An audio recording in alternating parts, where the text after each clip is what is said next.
যতটা পা খুলবেন ততটা যেন বুঝতে পারবেন। 1 2 3 4 touch up, let's go up, touch up, let's go up, bajaro touch 1 2 3 4 1 2 3 4 1 2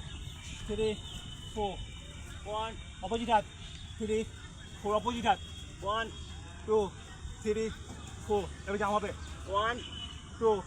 3 4 1 2 3 4 1 2 3 4 1 2 3 4 1 2 3 4 1 2 3 4 1 2 3 4 1 2 3 4 ফ্লোটাচ হবে এইভাবে ফ্লোটাচ আর মেয়েদের ছবি ভালো তুলছি কিন্তু আমাদের ভালো লাগে না।